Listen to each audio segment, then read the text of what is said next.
ఓం మహాగణాధిపతయే నమః. ఓం గురుభ్యో నమః. ఓం శ్రీమాత్రే నమః. పరమేశ్వర స్వరూపమైనటువంటి జ్యోతిష, వాస్తు మరియు ఇతర అనేకమైనటువంటి శాస్త్రములను మనకు అందించినటువంటి మహర్షులకి నమస్కారం. హయగ్రీవ హయగ్రీవ హయగ్రీవేతి యో వదేత్తస్స నిస్సరతే వాణీ జహ్నుకన్యా ప్రవాహవత్. అరుణాం కరుణాతరంగితాక్షీం ధృతపాశాంకుశపుష్పబాణచాపాం అనిమాదిభిరావృతాం మయూకై అహమిత్యేవ విభావయే భవానీం. శ్రీమాత్రే నమః. మనం ఈరోజు వార ఫలితాల్లో 2వ తేదీ నుంచి 8వ తేదీ వరకు ఉన్నటువంటి వార ఫలితాలు మనం చూసుకున్నట్లయితే చంద్రుడి యొక్క స్థితి మీనరాశి నుంచి మిథున రాశి వరకు సంచారం జరుగుతుంది. అదేవిధంగా వృషభంలో వక్రించిన గురువు మనకి అయితే ఈ వక్రించిన గురువు 5వ తేదీకి స్ట్రైట్ అవుతున్నాడు, రుజు మార్గంలోకి వస్తున్నాడు. అదేవిధంగా వక్రించిన కుజుడు మిథున రాశిలోని, కన్యా రాశిలో కేతువు, రవి బుధులు మకరంలోని మరియు అదేవిధంగా శని కుంభంలోని, మీనంలో రవి శుక్రుల యొక్క సంచారం జరుగుతుంది. ఈ యొక్క గ్రహస్థితిని అనుసరించి ద్వాదశ లగ్నాల వారికి, లగ్నం తెలియని వారి రాశి వారికి ఎటువంటి శుభ ఫలితములు జరగనున్నాయి, ఏ విషయాల పట్ల కించిత్ జాగ్రత్త వహించాలి, మరియు ఏ దేవతా ఆరాధన లేదా గోసేవ ఏం చేసుకోవాలి అనేటువంటి విషయాలు ఇప్పుడు మనం తెలుసుకుందాం. అయితే ఈ విషయాలు చెప్తుంది నేనైనప్పటికీ కూడా చెప్పేస్తుంది సాక్షాత్ లలిత అమ్మవారిగా భావిస్తూ ఒక్కొక్క లగ్న రీత్యా మనం తెలుసుకుందాం. కన్యా లగ్నము, కన్యా రాశి. కన్యవారికి కనుక చూసుకున్నట్లయితే మీ యొక్క రాశ్యాధిపతి 12వ అధిపతితో కలిసి పంచమ స్థానంలో ఉన్నందుకు ఈ వారం అంతా కూడా మీకు ప్రదేశం మారడానికి, కొంతమంది ఎప్పటి నుంచో కొంతమందిని మీరు సహకారం అడగడము, కొంత సపోర్ట్ కోసం అడుగుతున్నటువంటి విషయాలు సపోర్టివ్గా మీకు రావడం జరుగుతుంది. అయితే ఈ 12వ అధిపతి లగ్నాధిపతి కలిసి పంచమ స్థానంలో ఉన్నందుకు మీ యొక్క సంతానాన్ని హయ్యర్ ఎడ్యుకేషన్ కోసం విదేశాలకు పంపించాలనేటువంటి ప్రయత్నం ఫలిస్తుంది. కాకపోతే మీకు లగ్నంలో కేతు ఉన్నందుకు తెలియని ఒక వైరాగ్యము, విరక్తి, ఏదో తెలియని ఒక కొంతమంది కొన్నిసార్లు చూడండి మనకేమి వద్దు, లోన్లీగా ఉండాలనిపిస్తుంది, అటువంటి ఫలితాలు ఇస్తూ ఉంటుంది. కాబట్టి అది కొన్నిసార్లు మంచిది ఆధ్యాత్మిక రంగాల్లో ఉండేటువంటి వారికి. కానీ గృహస్థాశ్రమంలో ఉండేటువంటి వారికి అది సరైనది కాదు. కాబట్టి మీ జన్మజాతకంలో అంటే మీ యొక్క గోచారంలో లగ్నంలో కేతు సంచారం జరుగుతుంది. కాబట్టి మీరు గణపతిని కనుక ధ్యానించినట్లయితే ఆ యొక్క ఇబ్బంది అనేటువంటిది తగ్గుతుంది. ఈ యొక్క వారం ఎక్కువగా మీకు కొన్ని కొత్త పరిచయాలు ఏర్పడము, కొన్ని సాహసపూరితంగా కొన్ని పనులు చేయడం ద్వారా మీరు సక్సెస్ అవ్వడం అనేటువంటిది బలంగా చూపిస్తుంది. అయితే మరి ఇక్కడ ఇన్వెస్ట్మెంట్స్ రిలేటెడ్ విషయంలోని లేనట్లయితే ధన సంబంధించిన విషయాలు ఎలా ఉంది అని చెప్పి చూసుకున్నట్లయితే కొత్త ఇన్వెస్ట్మెంట్స్ చేస్తారు. మరియు అదేవిధంగా మెడికల్ రిలేటెడ్ సంబంధించిన వాటిలో ఇన్వెస్ట్మెంట్ చేయడం ద్వారా లాభం అనేటువంటిది బలంగా చూపిస్తుంది. కొత్త అగ్రిమెంట్స్ కూడా జరుగుతాయి చూసుకున్నట్లయితే. మరియు గృహ మూలకంగా లేనట్లయితే భూమి మూలంగా, వ్యవసాయకు సంబంధించిన వాటి మూలంగా, వాహన మూలంగా ధనయోగం వచ్చేటువంటి యోగం మీకు బలంగా చూపిస్తుంది. 6వ స్థానంలో శని ఉండడము అండ్ 5వ స్థానంలో రవి బుధుల యొక్క సంచారం అనేటువంటిది ఎటువంటి ఫలితాలు ఇస్తుందంటే, శని ఎప్పుడైనా 6వ స్థానంలో ఉన్నప్పుడు మీరు ఎంతైతే కృషి చేస్తారో చేసినంత కృషికి ఫలితం మీకు రావడం జరుగుతుంది, గుర్తుపెట్టుకోండి. అలాగే మరొక విషయం ఏంటంటే ఇక్కడ 7వ స్థానంలో శుక్రుడి యొక్క సంచారం జరుగుతుంది. కాబట్టి రాహుతో కలిసి ఉన్నాడు. కాబట్టి వివాహం కోసం చేసే ప్రయత్నాల్లో ముఖ్యంగా ఇష్టపడిన వారిని వివాహం చేసుకోవడము, లేనట్లయితే అదేవిధంగా విదేశీ సంబంధాలు కుదరడము, మరొకటి అది డ్యూయల్ సైన్ అవుతుంది. కాబట్టి 2వ వివాహం కోసం చేసే ప్రయత్నం ఫలిస్తుంది, అందులో ఎటువంటి సందేహం లేదు. అదేవిధంగా కాస్త లగ్నంలో కేతు ఉండడము, దశమంలో కుజుడు ఉన్నందుకు ఈ దశమ స్థానం అనేటువంటిది వృత్తి స్థానాన్ని సూచిస్తుంది. కాబట్టి వృత్తిలో మీరు చేసేటువంటి ఉద్యోగంలో కాస్త ఒత్తిడి ఎటువంటిది అంటే మీ కొలీగ్స్తో ఎవరో ఏదో అన్నారు, ఏదో గాసిప్ వల్ల లేనట్లేదు వర్క్ స్ట్రెస్ ఎక్కువగా ఉండడం వల్ల ఆ యొక్క స్ట్రెస్ అనేటువంటిది కాస్త ఎక్కువగా అవుతూ ఉంటుంది. ఇక మీరు చేయవలసినటువంటి దేవత ఆరాధన ఎక్కువగా కాలభైరవుడి యొక్క ఆరాధన చేయండి, వెంకటేశ్వర స్వామి యొక్క ఆరాధన చేయండి, అనే విధాలు మీకు బాగుంటుంది. చాలామంది అడుగుతున్నది ఏంటంటే ఇక్కడ లగ్నం చూసుకోవాలా రాశి చూసుకోవాలా అని అడుగుతున్నారు. ఇక్కడ ఒకటి గుర్తుపెట్టుకోండి, లగ్నమే ప్రధానము రాశి కంటే కూడా. ఎందుకు అంటే రాశి 2.5 రోజులు ఒకటే గడిలో ఉండిపోతుంది. అంటే 2.5 రోజుల్లో పుట్టిన వాళ్ళందరి జాతకాలు ఒకలాగే ఉండవు కదా. కానీ లగ్నం చూసుకున్నట్లయితే ప్రతి 2 గంటలకి అంటే దాదాపుగా 1:53 నుంచి 2 గంటల 10 నిమిషాల మధ్యలో మారిపోతుంది. అంటే రఫ్గా ఒక 2 గంటల్లో మారిపోతుంది. అందుకే నేను మీకు ఎప్పుడు కూడా లగ్నం చెప్తుంటాను.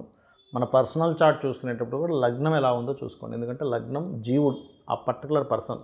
మరి చంద్రుడు, చంద్రరాశి సంబంధించినటువంటి రాశి ఫలితాలు చెప్తుంటారు కదా కొంతమంది, చంద్రుడి నుంచి బేస్ అంటారంటే చంద్రుడు మనసుకు కారకుడు. అంటే మీ మనసు దేని వైపు ఆకర్షింపబడుతుంది. అందుకే చూడండి, ఎవరికైనా చంద్రుడు కనుక బాగోలేడు అంటే చంద్రమా మనసో జాతః అనేటువంటి వేదంలో ఉంది. చంద్రుడు పాడైనప్పుడు ఏమవుతుంది, వాళ్ళ మానసిక స్థితి సరిగ్గా ఉండదు. అంటే మీ మనసు దేనివైపు ఆకర్షింపబడుతుంది, ఎటువైపు మీ మనసు ఆలోచనలు వెళ్తున్నాయి, అది చంద్రుడి నుంచి చూసుకుంటారు. కానీ జీవుడికి, యాక్చువల్గా జీవుడు కాబట్టి లగ్నం నుంచి చూసుకోమని చెప్తారు. తెలియని వారు చంద్రుడి నుంచి చూసుకోవచ్చు, అందులో ఎటువంటి డౌట్ లేదు. అయితే ఈ వారం మనకు ప్రత్యేకంగా గురువు రుజుమార్గంలోకి వస్తున్నాడు కాబట్టి అందరికీ గురుబలం పెరగాలి అంటే ఏం చేయాలో కూడా చెప్తాను. మరి ఈ గురుబలం ఎందుకు పెరగాలి, గురువు వల్ల ఏమిటి లాభము అంటే, మీరు సైంటిఫిక్గా కూడా చూడండి, మనకి గెలాక్సీలో మన నవగ్రహాలకు సంబంధించిన రాహుకేతులు నోట్స్ వీటిని తీసుకుంటే కూడా ఏదైనా ఒక శకలం గనక భూమి వైపు వస్తున్నప్పుడు ఆ శకలాన్ని తప్పించేటువంటి శక్తి సైంటిఫిక్గా కూడా ఏం చెప్తారంటే గురుత్వాకర్షణ శక్తి వల్ల అటువైపు లాగేసుకుంటాడు. గురుగ్రహమే లేదనుకోండి, ఎన్నో శకలాలు ఇప్పుడు భూమికి తగిలి భూమి ఉండకుండా పోయేది కూడా చెప్పాలంటే. అంటే ఏమిటి, సైంటిఫిక్గా కూడా గురువు ఆ యొక్క ఫలితాలు ఇస్తున్నాడు. అదేవిధంగా మనకి శాస్త్రపరంగా కూడా గురుబలము అవసరము. మనకి చూడండి, అందుకే గురు బ్రహ్మ గురు విష్ణు గురుర్దేవో మహేశ్వర అంటూ ఉంటారు. గురు సాక్షాత్ పరబ్రహ్మ తస్మై శ్రీ గురవే నమః.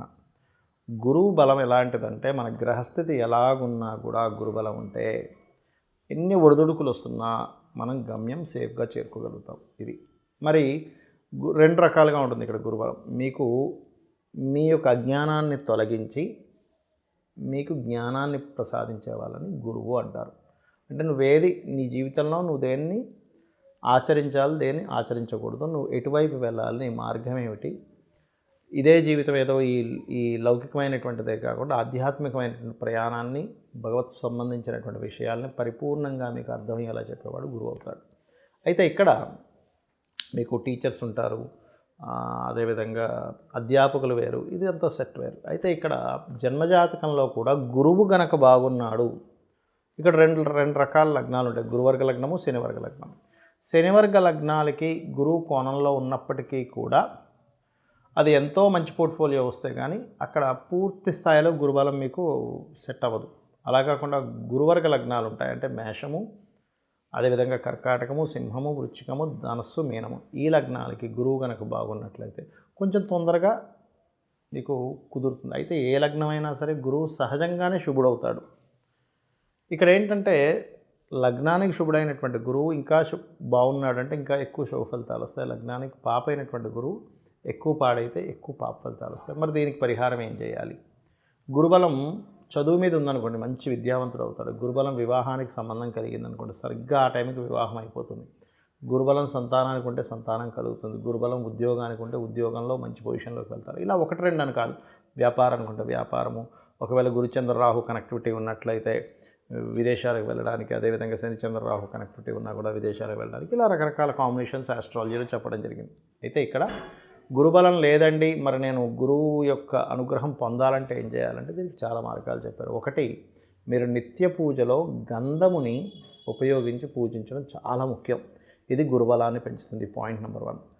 రెండవది, మీకు దగ్గరలో ఆలయాల్లో గంధము, స్వచ్ఛమైనటువంటి గంధాన్ని లేదా గంధపు చెక్కనైనా సరే దగ్గరలో ఉండేటువంటి ఆలయాల్లో, ముఖ్యంగా దత్తాత్రేయ ఆలయము లేదా దక్షిణామూర్తి ఆలయాలు, ఈ యొక్క ఆలయాల్లో ఇవ్వండి. లేదా అమ్మవారి ఆలయాలను కూడా ఇవ్వచ్చు, తప్పేం కాదు. శివాలయాలను కూడా ఇవ్వవచ్చు.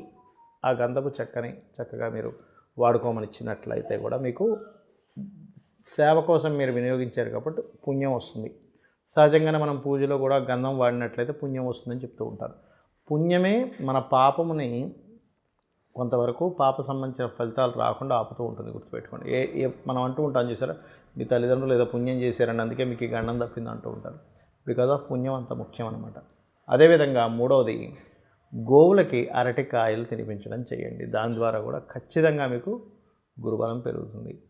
ఇవేమీ లేవండి, నాకు గోవు లేదు, నేను ఉన్న దగ్గర టెంపుల్ లేదు, ఏమీ లేదు, అలాగే చేయాలి అన్నప్పుడు జయ గురుదత్త, శ్రీ గురుదత్త అనే నామస్మరణ లేదా దత్తాత్రేయుడికి సంబంధించిన పారాయణం చేయడం, దిగంబర శ్రీ పాదవల్లభ దిగంబర అనే నామస్మరణ చేయండి. ఖచ్చితంగా గురుబలం పెరుగుతుంది. ఇక మరికొంతమందికి తెలియక గురుబలం పెరగడానికి నేను కనకపుష్యరాగం పెట్టుకున్నానండి అంటారు. ఒకటే గుర్తుపెట్టుకోండి, కనకపుష్యరాగం మీకు పనికొస్తేనే పెట్టుకోవాలి. అంతేగాని ప్రతిసారి గురుబలం పెరగడానికి కనకపుష్యరాగం పెట్టుకోగానే గురుబలం పెరుగుతుంది అని అనుకుంటే అది పూర్తిగా తప్పు. గురుబలము మీ జన్మజాతకంలో గురుగ్రహం బాగుంటే కనకపుష్యరాగం పెట్టుకోవాలి. శని బాగున్నాడు అనుకోండి నీలం పెట్టుకోవచ్చు. అలా అని శని బ్యాడ్ ప్లానెట్ ఏం కాదు అక్కడ. బుధుడు బాగుంటే పచ్చ పెట్టుకోవచ్చు. అంతేగాని బాగోపోయినా ఈ గురుబలం పెరుగుతుంది కదా అని పెట్టుకుంటే అది ఇంకా నెగిటివ్ రిజల్ట్స్ ఎక్కువ ఇస్తుంది. ఎలా అంటే ఇప్పుడు మీకు 2 రకాల కూరగాయలు ఇంట్లో ఉన్నాయి. ఆ 2 రకాల కూరగాయల్లో ఒకటి పాడైపోయినటువంటి ఒక వారం రోజులు 10 రోజులు అయింది ఆ కూరగాయ తీసుకొచ్చి అది పాడైపోయింది. దాన్ని మీరు వండుకొని తిన్నారనుకోండి పరిస్థితి ఏమిటి? కడుపు పాడైపోతుంది. అమ్మో ఎందుకు తిన్నాను రా బాబు అని చెప్పి ఒక ఫుడ్ పాయిజన్ అయ్యే ఛాన్సెస్ కూడా ఉంటాయి. అంటే ఏమిటి? పాడైనటువంటి వస్తువుని మీరు తింటే మీకు ఎలా అయితే బాడీలో పాడవుతుందో మీ జన్మజాతకంలో పాడైనటువంటి గ్రహ సంబంధించింది ఉంగరం రూపంలో పెట్టుకున్న రత్న రూపంలో మీరు ధరించినప్పుడు ఏమవుతుందంటే దాని యొక్క ఫలితం పాజిటివ్గా ఇవ్వలేదు. ఇంకొక చిన్న ఉదాహరణ చెప్పి నేను మీకు ముగిస్తాను. ఫ్రెండ్స్లో మంచి ఫ్రెండ్స్ ఉంటారు, మనకి శ్రేయోభిలాషులు ఉంటారు, మనల్ని ఇబ్బంది పెట్టేవాళ్ళు. ఇబ్బంది పెట్టేవాడిని పక్కన పెట్టుకుంటే ఎలా ఉంటుంది? ఇబ్బంది వస్తుంది. అలాగే రత్నం ఎంచుకునేటప్పుడు కూడా గురుబలం పెరగాలని అలా పెట్టుకోకండి. మీకు బాగుంటేనే పెట్టుకోండి. లేనట్లయితే మీకు ఏ రత్నం కలిసి వస్తుంది, ధనాన్ని ఇచ్చే రత్నం వేరే ఉంటుంది. కొన్నిసార్లు రత్నాలు కూడా పనికిరావు, అమ్మవారు రూపు పెట్టుకున్నా సరిపోతుంది, లేదా రుద్రాక్ష వేసుకోవచ్చు. దాన్ని తెలుసుకొని చేయండి. మీకు ఆ యొక్క అమ్మవారి యొక్క అనుగ్రహం పరిపూర్ణంగా కలగాలని కోరుకుంటూ శ్రీమాత్రే నమః.